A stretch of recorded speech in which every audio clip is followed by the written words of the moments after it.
Halo teman-teman, selamat datang di channel saya. Di sini setiap episode akan kami ceritakan kembali dengan lengkap, seru dan mudah dipahami. Mulai dari pertarungan menegangkan, momen kocak yang bikin ketawa, sampai kisah haru yang bikin baper. Jadi buat kamu pecinta anime, jangan lupa untuk terus ikuti dan nikmati ceritanya bersama kami. Mengisahkan Takeru Kabishiro, seorang karyawan biasa yang secara kebetulan bereinkarnasi ke dunia lain. Di sana, Takeru mendapatkan berbagai kemampuan yang diberikan oleh sang dewa. Salah satunya adalah mana tak terbatas. Sebelum menuju ke dunia barunya, sang dewa berpesan kepada Takeru agar bisa mengubah situasi yang terjadi di dunia bernama Madeos tersebut. Tentu, Takeru menyetujui tawaran tersebut dan kini ia dihadapkan dengan berbagai rintangan yang telah menunggunya. Mampukah Takeru menyelesaikan misi yang diberikan oleh sang naga? Film bermula dengan Takeru yang baru pulang dari kantor. Dia jenuh banget pengen ada yang baru di kehidupannya. Dan ya, pada saat itulah dia bereinkarnasi ke dunia lain. Dia bertemu sang dewa memberikan misi buat Takeru untuk mengubah situasi di Madeus. Semuanya akan dikasih oleh sang dewa. Di dunia sana, Takeru harus mengumpulkan material buat dijual biar bisa dapat uang. Dewa memberikan tas khusus buat Takeru. Tas itu bisa menampung semua material yang Takeru dapat. Dan soal partner yang Takeru mau, akan tetapi kayaknya si dewa gak memberitahunya terlebih dahulu. Takeru sekarang sudah masuk ke dunia lain. Dia terlihat sudah ada di tengah hutan. Takeru bingung apa yang harus dilakukan terlebih dahulu di dunia yang baru ini. Pada saat itulah dia memutuskan untuk mencari pemukiman dulu. Pas tahu di bawah sana ada desa, Takeru harus punya uang untuk ke desa sana buat nanti makan. Dan ya, dia harus mencari material untuk dia jual nanti. Tapi dia bingung gimana caranya untuk mencari material ini.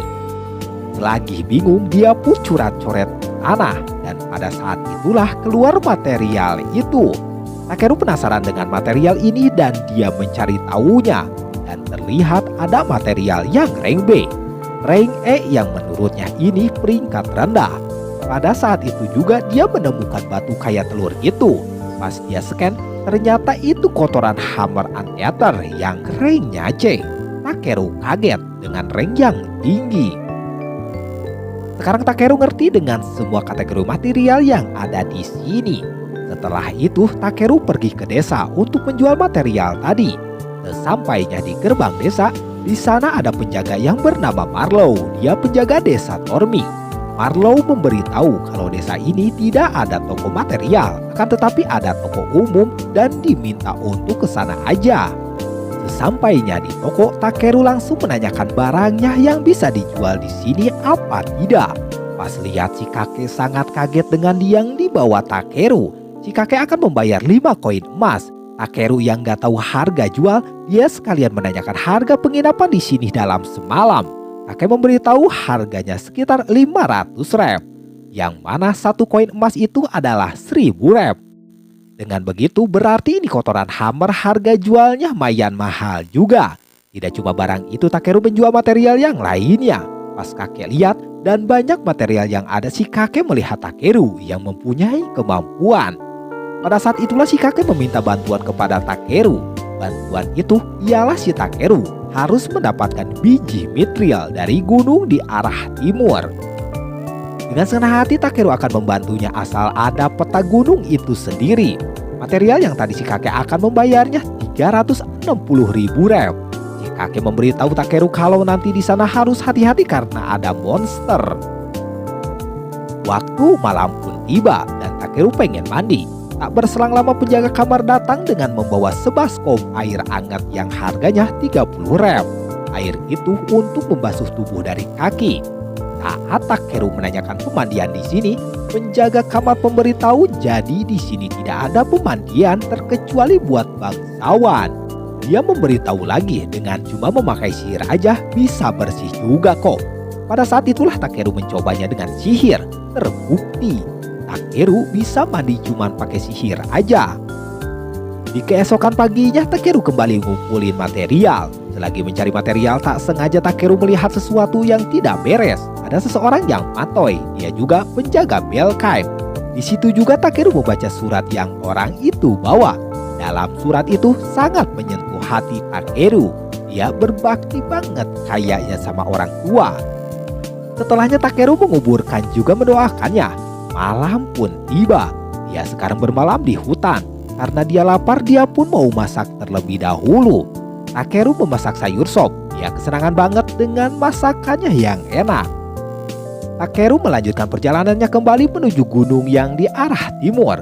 Takeru yang berlari, dia tidak tahu di depan sana ada jurang.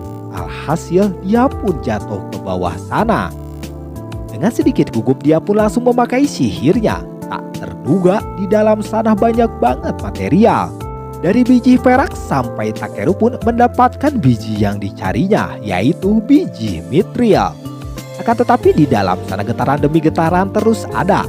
Tapi Takeru tetap akan memutuskan untuk mencarinya lagi itu biji mithril. Setelahnya Takeru melihat air yang jernih banget. Pas dia scan, ternyata itu air dari sarang naga yang berperingkat SS.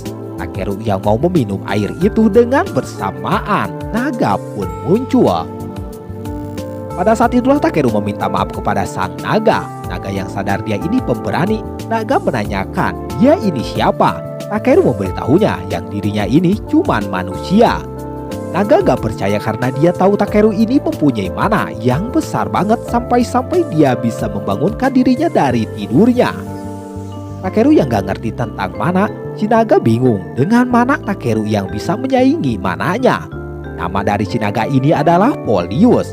Polius di sini pengen meminta bantuan kepada Takeru untuk membangkitkan anaknya yang telurnya tidak menetas.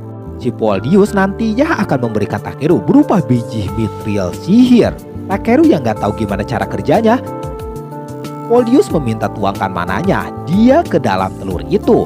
Takeru pun memakai pemanas untuk menetaskan telur itu.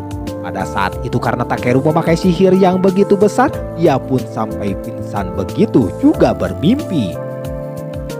Setelah bangun, Takeru melihat anak naga yang sudah menetas. Takeru disuruh Polius untuk menamainya. Lama Takeru untuk mencarikan nama buat ini anak. Pada saat itulah si anak diberikan nama Black Nobi yang menurut dia ini cocok.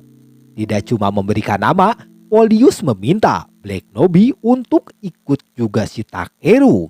Setelahnya si Takeru keluar dari gua si naga, tapi masih di bawah. Dia menyadari kalau malam tentu sulit untuk melewati hutan di atas. Yang mana kan dia punya pengalaman takut jatuh lagi nanti. Makanya Takeru memutuskan untuk bermalam dulu di situ. Air elemen sihir bawah tanah yang ranknya SS begitu penting buat si B dikasih air itu. Juga Takeru bisa meminum air itu. Terungkap kalau tempat untuk penjualan material itu bernama Zerome.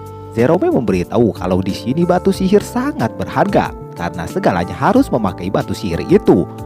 Mau masak mau siduru harus ada itu. Untung aja Takeru sangat mudah membuatnya. Pada saat itulah Takeru memasak buat makan malam. Seperti biasa udah pasti ada sup. Sup yang dicobain dia kepanasan dong. Takeru mendinginkan dulu dengan cara meniupnya. Takeru bersyukur Bi bisa makan yang sama seperti dirinya. Bi tidak kesepian walaupun jauh dari bapaknya. Karena dia sangat senang ikut dengan Takeru, Takeru memperlihatkan peringkat dari Bi. Yang mana Bi ini peringkatnya di atas dia sendiri.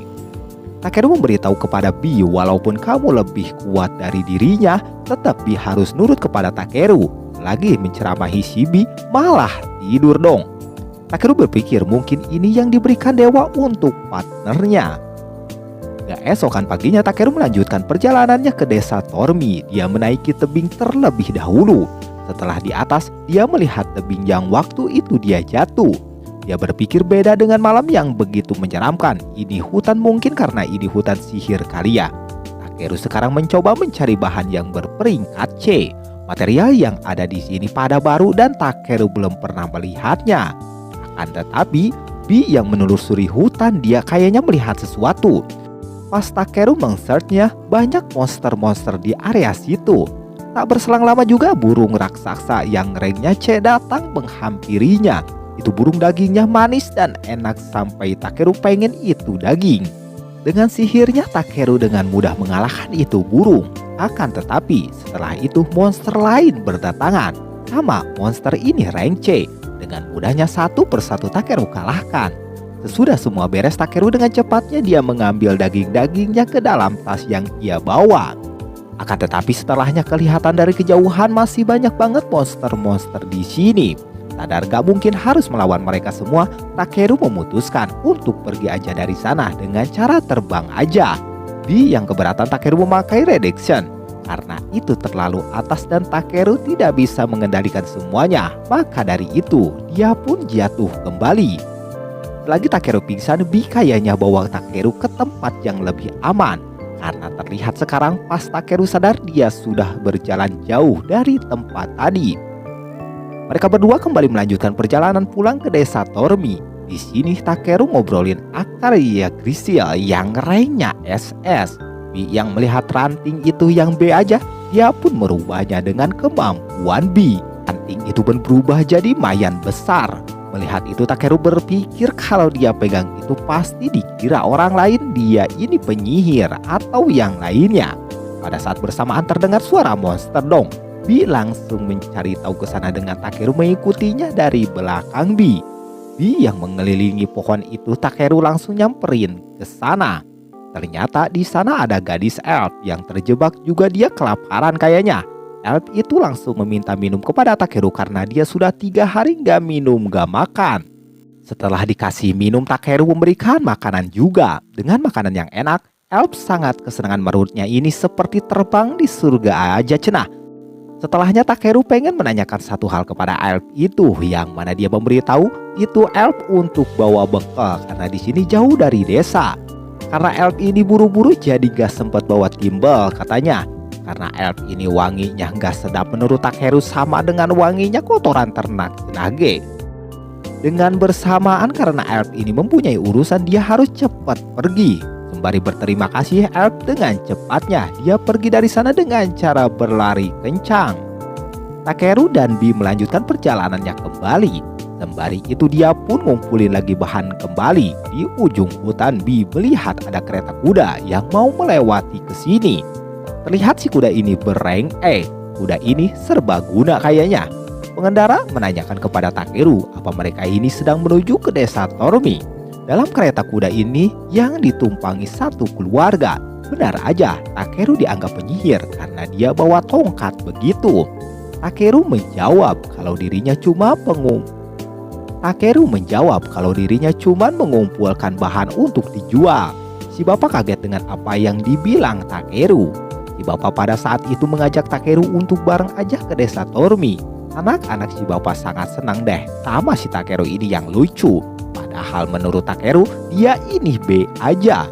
Pada saat Takeru sudah di dalam kereta kuda, dia berpikir sangat senang dan berbeda banget dengan di dunia sebelumnya. Di dunia ini dia mendapatkan kesenangan yang tidak bisa digambarkan pada dunia sebelumnya. Apalagi sekarang ketemu satu keluarga yang baik-baik. Takeru bilang kepada mereka gimana kalau dirinya ini bandit emang gak takut. Ternyata mereka sudah tahu kalau Takeru ini orang baik. Karena mereka membawa batu sihir jadi bakal ketahuan mana yang jahat, mana yang baik. Pada saat itu juga Takeru memperkenalkan dirinya juga, satu keluarga itu pun memperkenalkan dirinya juga. Ada Elisa. Terus anaknya bernama Yunan dan Cain. Sedangkan bapaknya bernama Polun. Si Bi kayaknya mau berkenalan juga. Dia pun mengeluarkan suara dan Cain menanyakan dengan suara yang ada. Awalnya Takeru yang gak mau memperlihatkan Bi, tapi mau gak mau Bi harus diperlihatkan kepada mereka. Takeru yang bilang ini monster langka, Elisa merasa aneh yang Takeru membawanya. Karena yang suka membawa monster itu cuman petualang. Bi yang pas keluar, Yuna dan Cain sangat kesenangan begitu dong. Takeru memberitahu dia ini anak naga, tapi dia nggak ngasih tahu kalau ini anak dari Asian Dragon. Polun menyangka kalau Takeru ini berarti kesatria naga. Takeru menjelaskan kalau dirinya menemukan telur naga itu dan dia menetaskannya. Satria naga ini sudah langka menurut Elisa. Takeru juga berpikir dia tahu cuman di game aja pas masa di dunianya dahulu. Setelahnya perjalanan karena udah malam mereka pun beristirahat terlebih dahulu. Takeru meyakinkan mereka kalau mereka ini aman karena adanya Shibi yang bisa memperingatkan kalau ada apa-apa. Elisa yang mau masak di sini, Takeru meminta untuk dirinya aja yang memasak. Dengan bahan yang dibawa Takeru, makin aja nih anak-anak percaya kalau Takeru ini penyihir.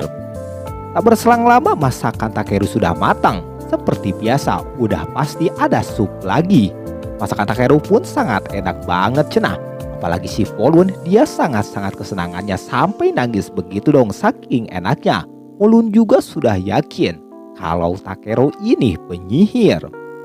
Sehabis selesai makan malam, Polun dengan gitar akustiknya, dia berduet dengan sang istri menyanyikan lagu Rhoma Irama yang berjudul Begadang Jangan Begadang. Selagi menikmati lagu dangdut ini, Takeru sembari membayangkan kalau masih di dunia dulu dia nggak akan merasakan hal seperti ini. Dari hal makan aja, di sini sangat besar banget perbedaannya. Maka dari itu, sejak Takeru ke dunia ini, dirinya benar-benar bisa tersenyum dari lubuk hatinya. Dilanjutkan kembali, pada malam hari mereka, dia yang nanya ke Takeru lagi ngapain. Takeru menjawab, dia lagi merawat gunting ini. Takeru terlihat sangat bahagia deh, dia di sini yang menjadi pengumpul material. Polun bilang kepada Takeru untuk melanjutkan lagi perjalanannya sehabis sarapan. Dan Takeru meminta kepada Polun untuk dia aja yang mengendarai kudanya nanti. Takeru segala bisa kayaknya, dia nggak perlu diajarin dong mengendarai kuda ini. Shi pun pengen ikutan. Dia bersama Takeru mengendarai kudanya. Lama perjalanan mereka pun sudah melihat desa Tormi yang sudah dekat. Sesampainya di sana, Polun berterima kasih kepada Takeru. Yang mana kan harusnya Takeru yang berterima kasih karena dia jadi gak jalan kaki sampai ke desa. Marlow si penjaga gerbang memberitahu Polun yang sudah pulang itu menandakan sebentar lagi musim semi akan datang. Takeru menanyakan pekerjaan Polun itu apa. Jadi Polun pada musim dingin dia mencari uang dengan membuat rajutan di daerah hangat. Setelah itu Marlow mengingatkan Takeru untuk cepat melapor kepada Jerome atas pekerjaannya itu, yaitu Takeru yang sudah mendapatkan biji mithril itu. Dia yang nunggu di luar, dia senang main bareng adik-adik. Sedangkan Takeru dia melihat Jerome yang serius begitu melihat biji mithril itu. Tidak cuma biji mithril aja, Takeru pun memberikan biji magis mithril. Jerome memberitahu Takeru kalau ini barang berharga yang bukan barang biasa ini mah. Jerome tanya gimana cara menemukan itu biji legendaris. Mendengar itu Takeru kaget. Takeru bilang padahal dia menemukan itu secara kebetulan. Apapun itu alasannya, mau gimana pun itu Takeru tetap menurut Jerome Takeru ini punya bakat dan juga keterampilan. Minusnya cuman pengetahuan Takeru masih terlalu sedikit. Dengan begitu si Jerome menyuruh Takeru untuk datang ke Belkheim. Kota Belkheim 10 kali lebih ramai dari desa Tormi. Di sana Takeru bisa dapat berbagai informasi, ada guild petualang juga. Walaupun desa Tormi butuh banget orang seperti Takeru, akan tetapi Jerome meminta Takeru ke Belkheim. Dengan begitu sama aja seperti Takeru mempromosikan nama dari desa Tormi itu sendiri. Di malam harinya Takeru mencari tahu tentang Belkheim. Banyaknya guild juga perkumpulan para petualang yang datang dari daerah-daerah lain. Karena dirinya sekarang sudah di dunia lain, Takeru harus menjelajahi dunia dan melihat banyak hal. Tujuan dia sekarang ke kuil Belkheim. Sebelum dia pergi dari Tormi, dia akan melihat desa Tormi dengan secara menyeluruh. Besoknya si Takeru mengunjungi yang ada di desa Tormi. Dari yang lagi bikin apaan gitu sampai ke pesta dia datengin. Bisa sangat disukai banyak sama anak-anak. Tidak cuma itu, untuk terakhir Takeru mencari material lagi di daerah Tormi. Sebelum Takeru yang mulai perjalanan ke Belkheim, dia dikasih ibu-ibu bubuk kaldu begitu. Si ibu sangat sedih yang Takeru akan pergi, sama halnya orang di desa pun pengennya Takeru tinggal di Tormi lebih lama lagi. Takeru menjelaskan dia pengen berkelana untuk melihat banyaknya tempat. Bumbu yang si ibu kasih tidak cuma satu kantong, melainkan sampai banyak begitu. Menurut si ibu, ini buat bekal 1 bulan menuju Belkheim. Oh iya, biji legendaris ini nggak dibeli Jerome. Maka dari itu Takeru akan menggunakan biji itu untuk desa Tormi karena Takeru merasa di desa ini dia banyak dibantu. Dia pun berpikiran si Marlow. Biji sama lampu didekatkan dengan sihirnya Takeru merubah lampu itu menjadi bagus dan juga kegunaannya sangat penting banget untuk menjaga desa Tormi itu sendiri. Keesokan paginya Takeru yang mau pergi terlihat para warga sudah berkumpul. Polun sampai nangis begitu dong.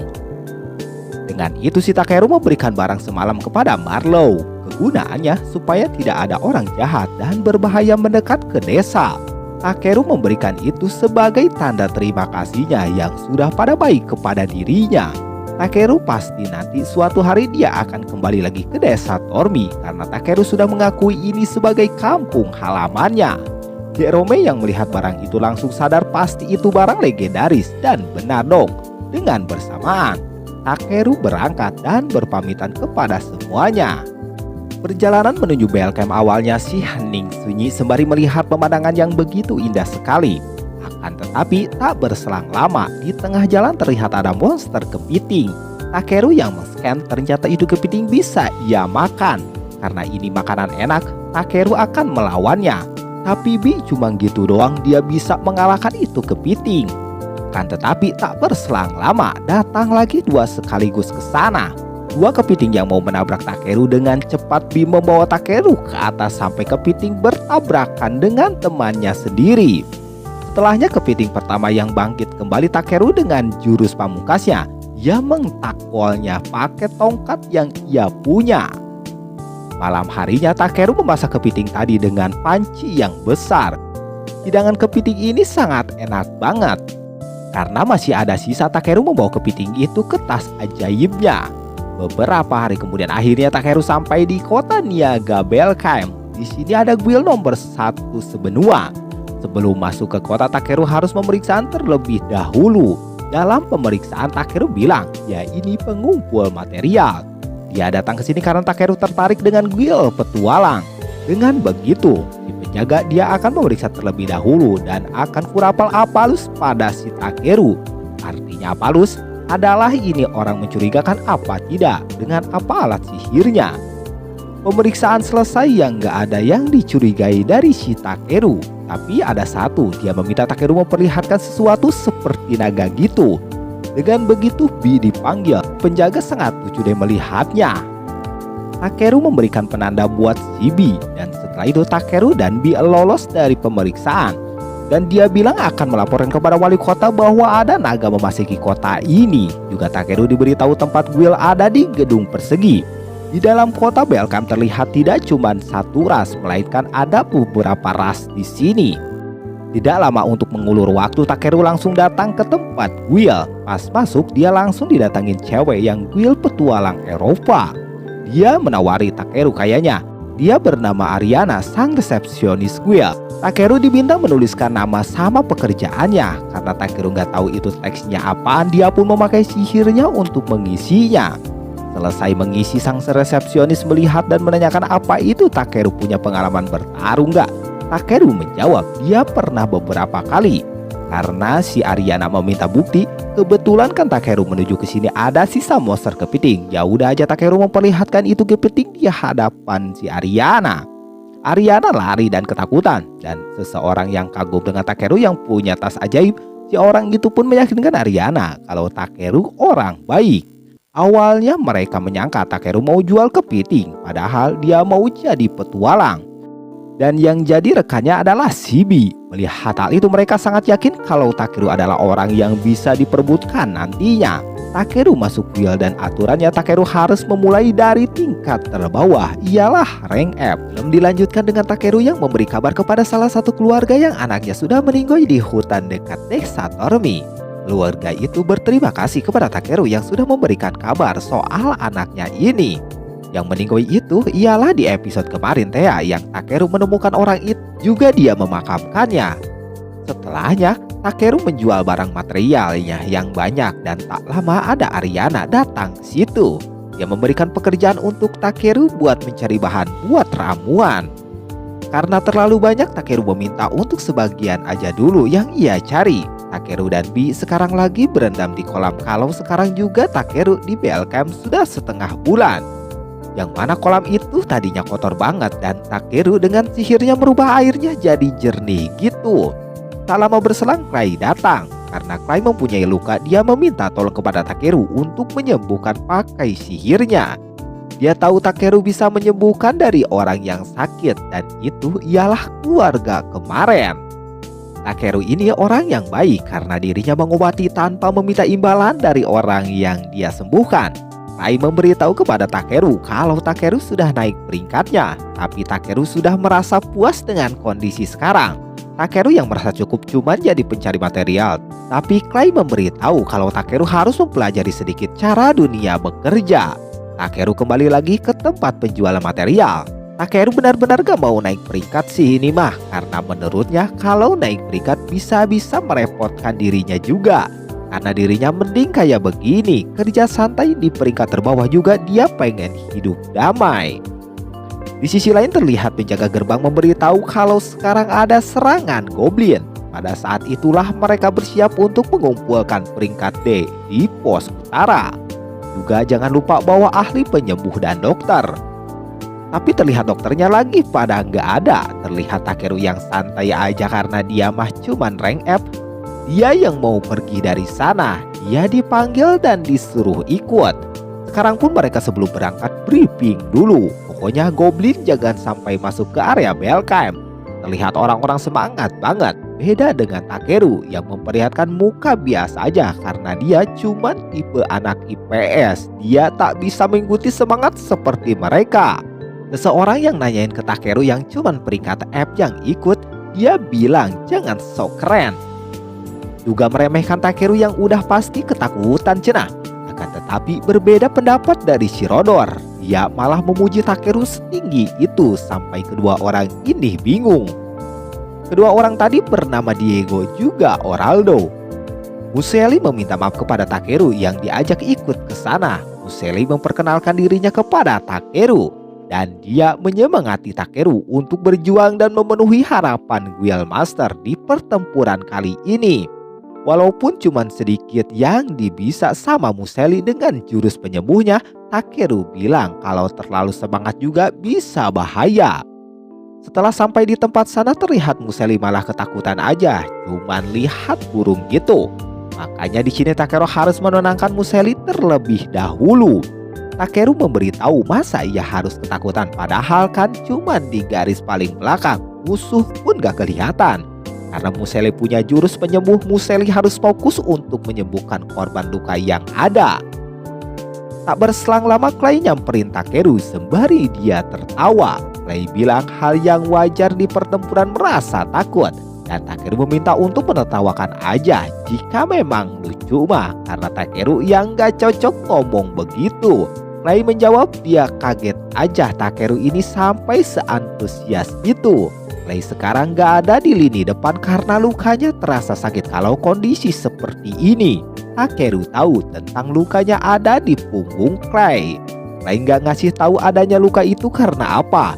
Clay bilang pasti Takeru mengira dia ini kena serangan saat Clay lari. Tapi Takeru berpikiran bisa aja luka itu didapat karena melindungi seseorang. Tetapi walaupun lukanya Clay parah, tapi Clay masih bisa bertahan hidup. Makanya Clay dengan begitu Clay masih bisa melindungi orang lagi. Tak berselang lama ada suara yang mana itu tanda formasi master sudah ditembus para goblin. Dengan itu Clay akan menjadi yang terdepan untuk melindungi semua yang ada di sini walaupun dia masih sakit. Museli sendiri dia lagi ngobatin seseorang. Takeru pun membuat pelindung seperti dinding begitu dan dia pun mau melihat situasi di sana juga akan memeriksa kondisinya si Clay. Diego dan Oraldo lagi bertaruh sama goblin, tapi goblin itu terlihat bisa masuk ke area sana. Akan tetapi Takeru datang dengan sihirnya, dia menghentikan para goblin ini. Dengan masih banyaknya goblin, B membereskan semuanya dengan kekuatan listrik yang dia punya. Terungkap ada goblin varian baru yaitu Goblin Sergeant. Sementara Clay dia lagi bertarung di garis terdepan. Dia yang tertekan beruntung Takeru dan B datang ke sana untuk membantu Clay. Takeru meminta untuk mundur dan menyusun rencana ulang. Akan tetapi tak berselang lama, datanglah Goblin Sergeant juga sama anak buahnya. Karena Clay masih sakit di area punggungnya, dengan cepat Takeru mengambil air untuk menyembuhkan luka dari Clay ini. Bukannya untuk menyembuhkan doang, akan tetapi Clay terlihat berubah menjadi seperti monster begitu. Menurut Clay, dia begini seperti masa mudanya dulu. Dengan itu, Clay melawan semua goblin dengan mudahnya. Dengan begitu misi ini pun selesai. Pas di Belkheim, Clay meminta untuk menjelaskan yang sekarang masih seperti ada yang menggelitiki gitu. Takeru memberitahu kalau tadi dia cuma memberikan air magis aja, yang mana kan air itu milik Asian Dragon bernama Po. Dan Bi ini adalah anaknya. Takeru yang memberikan air magis itu menurutnya bisa mempercepat penyembuhan luka dari Clay. Bah lagi situasi kemarin sangat genting banget, makanya Takeru melakukan hal itu.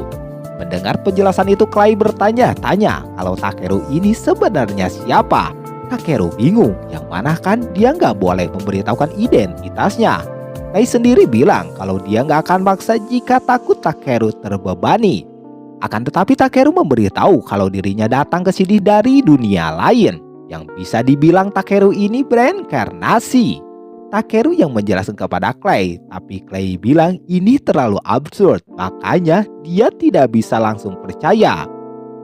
Keesokan harinya, terlihat Takeru dan Bi berjalan-jalan di Belkheim dan dia merencanakan untuk membeli pedang. Dengan bersamaan itu, ada seseorang di scan akhir dilanjutkan dengan Takeru meminta kepada besi untuk memperbaiki guntingnya karena guntingnya itu dipakai buat memanen material. Sayang sekali gunting itu tidak bisa diperbaiki karena Takeru mengumpul materai terkenal. Rebel akan melakukan sesuatu yang manakan bosnya Rebel ini seorang pandai besi yang luar biasa. Bosnya bernama Grotas. Akan tetapi Rebel memberitahu Takeru harus mendapatkan sesuatu terlebih dahulu. Takeru nggak keberatan harus ada apa dulu dan dia meminta untuk berbicara dengan bosnya. Selagi berjalan masuk, Takeru melihat pembuatan di pandai besi yang manual itu. Menurut Takeru sangat luar biasa. Sesampainya di ruangan bos, Rebel memberitahu Takeru sang pengumpul material terkenal. Tugas buat Takeru ialah untuk mencari biji lidra. Biji itu untuk membuat pedang buatan di kompetisi. Biji itu ada di tambang Ryuhai dan tempat itu pun berbahaya. Tidak cuma adanya monster, di sana juga ada iblis yang muncul. Takeru menyetujui untuk mencari biji itu, tapi juga Takeru meminta nantinya untuk dibikininkan gunting buat dirinya sebagai hadiahnya. Takeru memastikan kalau dirinya sudah pernah mengalahkan makhluk seperti ini. Monster yang dikalahkan bahkan peringkat B aja kesulitan melawannya. Makanya dari itu, Takeru menyetujui misi kali ini. Perjalanan pun dilakukan Takeru yang menuju ke tambang Ryuhai yang terletak di luar desa F-Bula. Tempat itu adalah tambang di bawah kekuasaan Pojrao Reef. Takeru pengen makan kepiting lagi kayaknya si ini mah. Di tengah jalan Takeru turun dan berpikiran kalau berpergian menumpang kuda menyenangkan kali ya. Tak lama Takeru mendengar suara yang menurutnya ini tidak asing. Dan benar suara itu ialah cewek yang Takeru bantu pada waktu si cewek itu kelaparan. Sembari bersantai dulu, Takeru dan Bi memutuskan untuk mencari material terlebih dahulu. Di hutan itu pun banyak sekali dengan bahan. Selagi ngambilin material, Takeru mendengar kembali orang kelaparan. Dan ya, cewek itu lagi yang kedua kalinya sama persis banget seperti waktu itu. Sesudah dikasih minum dan makan, cewek itu pun berterima kasih. Melihat cewek itu yang kotor, Takeru dengan sihirnya membersihkan itu cewek dengan sihir cleannya. Cewek elf itu bernama Perieta Brolet. Karena Takeru sudah 2 kali membantu dirinya, dia berhutang budi sama si Takeru. Dia nggak akan membiarkan hutang tak terbayar, maka dari itu dia akan membantu Takeru dalam pekerjaannya. Bi sangat senang akan dibantu oleh si Brolet. Dengan begitu, Takeru mengiyakan untuk dibantu Brolet. Selagi mencari material di sini, Brolet malah mengambil material yang gak laku dan gak guna juga. Brolet yang disuruh ambil kayu, dia pun mengambil yang belum dibelah. Dengan kemampuan yang dipunyai Brolet, ternyata dia terlatih juga dan punya keterampilan. Lihat aja, kayunya sangat bagus banget. Terungkap kalau dia ini senjatanya ranknya A. Dan membuat Takeru sedikit kaget yang baru kali ini dia melihatnya. Selagi makan malam mereka mengobrol, Takeru ini mendapat permintaan untuk mengumpulkan biji lida di tambang Ryuhai. Brolet langsung berpikir kalau saudarinya yang bernama Lucikara dia menginginkan kuda surgawi putih dan Brolet sedang mencarinya. Karena sekarang Takeru sudah mentraktir dia makan, jadi utangnya jadi bertambah lagi. Takeru meminta dia untuk aja jadi Brolet ini sebagai pengawalnya. Awalnya Brolet yang keberatan akan, tetapi dia menyetujuinya dan akan menjadi pengawal untuk sementara waktu. Malam harinya pas tidur Brolet dan sangat ngorok banget sampai Takeru gak bisa tidur. Dengan begitu Takeru begadang. Lihat aja nih, pas paginya Takeru matanya kayak panda begitu dong. Di seberang sungai ini adalah negara para dwarf dan di sana ada pegunungan Ryuhai. Di sana mereka pun memutuskan untuk makan terlebih dahulu. Selagi makan, Brolet dan Takeru ngobrolin seseorang yang dia kenal. Tapi dalam obrolan itu sama-sama kenal dengan orang itu. Dan ya, kebetulan orang yang diomongin itu ialah Clay. Clay tiba-tiba ada di sana dong. Clay marah karena Takeru meninggalkan Belkheim, gak memberitahunya. Takeru memberitahu Clay tujuan dia sekarang ialah ke tambang Ryuhai untuk mendapatkan biji Lidra. Karena mereka kesulitan untuk mendapatkan biji itu, Takeru memberanikan dirinya aja untuk mendapatkan biji Lidra itu sendiri. Clay memberitahu kalau tempat itu berbahaya, makanya harus mendapatkan bayaran yang lebih besar. Takeru memberitahu Clay bayaran yang ia akan dapatkan nantinya ialah mendapatkan gunting terbaik. Mendengar hal itu dia bingung dengan Takeru yang menurutnya ini aneh. Dengan bersamaan Clay memutuskan untuk ikut dengan Takeru, yang mana nantinya dia bisa juga memperbaiki tombak di Pozrau. Dengan begitu pengawal Takeru ialah Brolet dan Clay. Karena antriannya lama, terlihat Clay langsung mengobrol dengan penjaga pintunya. Tak lama Takeru dipanggil Clay. Di dalam sana terlihat menakjubkan banget. Sampai pemandangannya luar biasa. Clay ini kayaknya terkenal deh karena sang raja aja pengen ketemu dengannya. Terungkap kalau Clay ini adalah sang pahlawan penyelamat di negeri ini. Pada saat itulah Clay menjelaskan kepada Takeru pada waktu itu para dwarf bisa menumpas senjata, tapi tidak pandai menggunakannya. Mereka pun membayar kepada iblis yang kejam. Pada waktu itu Clay yang lewat dan iblis melihatnya. Mereka langsung kabur terbang ke langit. Setelah kejadian itu mereka pun bikin patung Clay dong.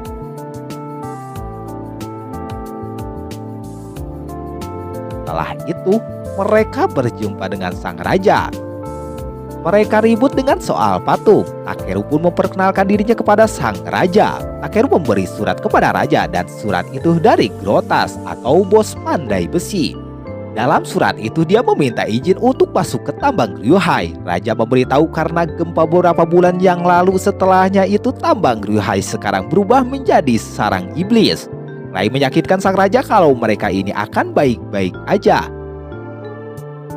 Sebelum masuk ke sana ada seseorang resepsionis yang bernama Zanbo. Dia akan membantu di dalam terowongan.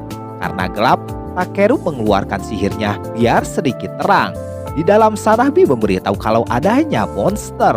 Dengan mudahnya ketiga orang itu pun mengalahkan itu monster.